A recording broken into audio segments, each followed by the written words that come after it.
Since Spacies. G'day invaders, Brian here from Spacies, and a topic came up just recently with an article from Time Extension. Sorry, I cannot say that website name without saying it in the same style as virtual racing. Time Extension! TimeExtension.com put out an article basically saying that the tourists have taken everything. Laments Japanese resident as retro runs dry. So what are they talking about? Let's have a look at the article. So they're saying that I don't bother shopping for retro games in big Japanese cities anymore. Basically, the guy's just complaining that all of the major retro titles, such as Famicom Disk System games, Famicom, Super Famicom, PlayStation 1, have basically been all sucked up and dried out.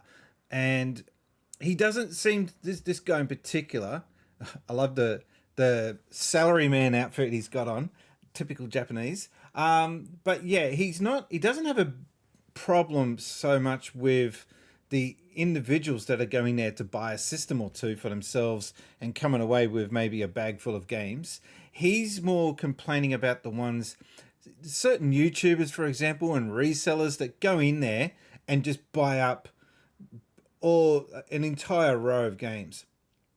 And I've seen this firsthand for myself. I've actually seen someone going into, I think it was Osaka, where I saw this one guy and he had crates, like these plastic tubs, and he was just filling them up and they're checking him out. They had one dude just serving him constantly.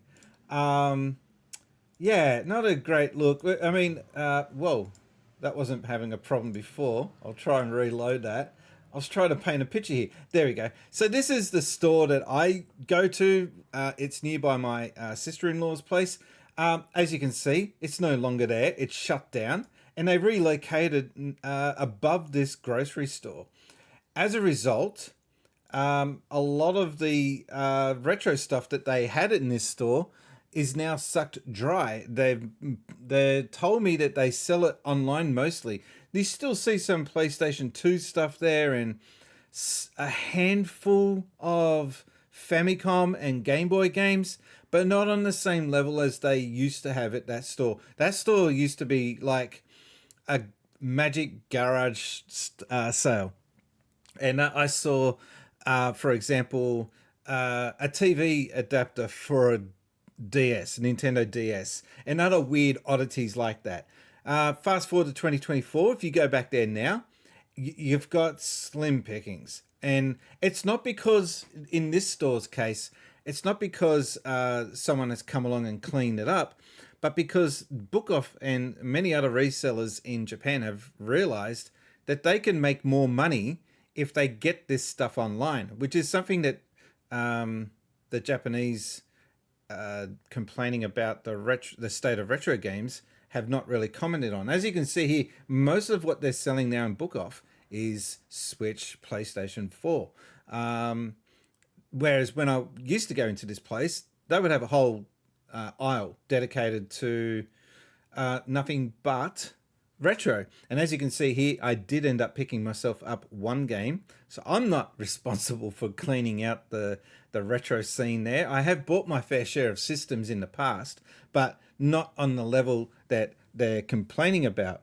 So yeah, I don't know. I don't really think, I don't have an answer. This is not one of those videos where I come by and I put my foot down and say, this has got to stop. It's not going to stop. And that's the sad thing. Maybe the locals will complain to Book Off and other shop outlets to try and limit how many games and systems someone can buy. But at the end of the day, they're a store. They're going to sell. They don't care who. I even had one Japanese follower on Twitter say that there should be a foreigner tax. What? No. Like, that is not the solution. And that is straight up racist. Japanese have a lot of weird concepts about what to do about foreigners. They see us as a bit of a problem, as a bit of an issue. But it's no secret at the moment that the Japanese yen is at an all-time low. It's actually very pitiful. It hasn't been this low since 1991. And So what does that mean? Well, you've got tourists going over there, and they're basically just, sucking up all of the retro games that they can and anything else that they can, because this is now the time to do it. I actually encourage you, if you've never been to Japan, now's the time to go. However, don't be at all surprised if you go to places like Kyoto and all the other major tourist attractions that you're going to be swamped in a lot of tourists. In fact, right now, as I'm speaking, I know 3 people, close family friends, that are over there right now. It's just so, and that's just in my circle of friends. It'd be crazy to think how many tourists are in Japan. But that's not the point. It's a contributing factor of the video. My main question though is, what do you guys think is the solution to this? Or is it even a problem? Is it just a problem of the Japanese locals are just going to learn to suck it up? Maybe just hike the prices up to try and stem the amount of games that people are buying. I know that in Akihabara, which is like the nerd capital of the world, gaming consoles there and any retro titles are at an all-time high in price. I would never recommend anyone buy any retro games in Akihabara. The best thing to do is to just find yourself the most rural, suburban book off that's off the beaten track, and go in there and hope to pick up a bargain or two. But if you're going in there with the intention of buying a whole row of a whole shelf full of just nothing but Famicom or Game Boy games or whatever, I haven't got any suggestions for you. I just think you should probably, if you make a lot of money out of it, well, okay, but you're part of the problem. But I don't know. This is a thing that happened in the West anyway, long time ago, and now it's finally starting to happen in Japan. But I want your thoughts. Do you think that this is a problem? Do you care? Do you think that this is something that could eventually find itself solving itself? I really don't know which way to go with this video. I just thought I'd point it out though, that this is a topic that I have noticed when on my travels to Japan.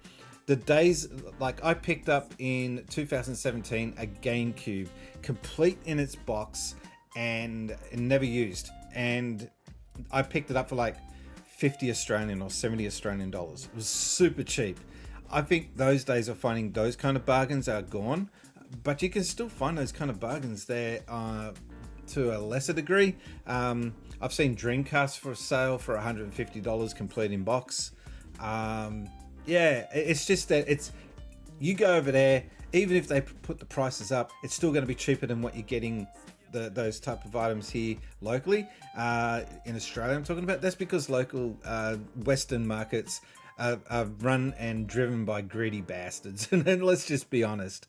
But anyway, let me know what you think. Is this a topic that is close to your heart? Do you think that this is something that you would like to see stemmed? Do you think Book Off should limit how many games or items a person buys? Or do you think there should be a foreigner tax?